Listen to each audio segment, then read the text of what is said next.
Now, I'm often sent photographs, and I was sent this photograph today of a flat roof, which is an EPDM roof. Now, unfortunately, on this photograph, there's not that much detail, but to be honest with you, this looks suspect here. There's one vent there, looks like a mushroom vent, and only one, and the flashing here doesn't look correct. However, they all look okay, and the way that this EPDM is flat, it all looks pretty good. But the one mushroom vent is the thing that is the problem to me. Now, the reason that this has been sent to me is because inside the property, the gentleman is getting this on his ceiling, and you can just see a watermark coming through.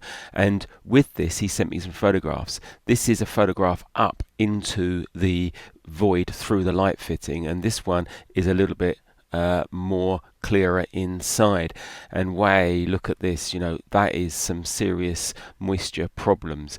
And he's asking me what's going on. Well, we go back to this picture over here, and there's only one vent on this roof. Now, I'm assuming here that the joists are going across in this direction, so in which case there should be an abutment vent there and an abutment vent there, or some kind of ventilation so that this can vent down, across and up this side.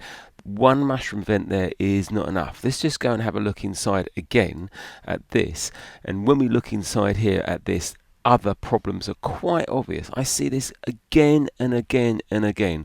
Builders are building stuff, they just don't seem to understand the complexity of what's going on with today's materials and the thermal properties of roofs. That we're putting in all these new materials. There's nothing wrong with the roofers. The roofers are great doing their roofing, but they're not understanding other things. The builders are great with their building techniques, but no one's teaching them why, what and when. We've got insulation in here, and someone's cut out a light fitting right through the insulation.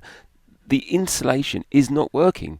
The insulation can't work if it's not there, and you've completely broken right through it. So what's happening is that when the light fitting is in, it's leaking air around the bulb and around the light fitting, which is going straight up. That air is warm air, which you're paying for. That's the first thing. But it's also warm air carries a lot more moisture, so that moisture is going up into this void. There's no ventilation to get rid of it, and it's just condensing on the back of the cold roof when the outside is cold enough, and this is what's happening. I see it again and again and again, just bad practices all the way along. Unfortunately, to solve the problem is 3 or 4 different things to do. And vapor barriers have to go in, the insulation has to be solid and through out without gaps, otherwise you're going to get cold spots, etc.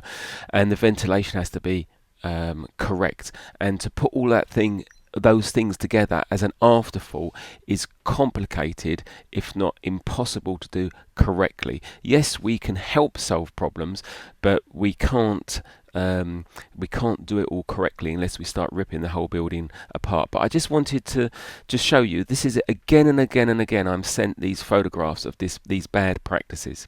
Speak soon.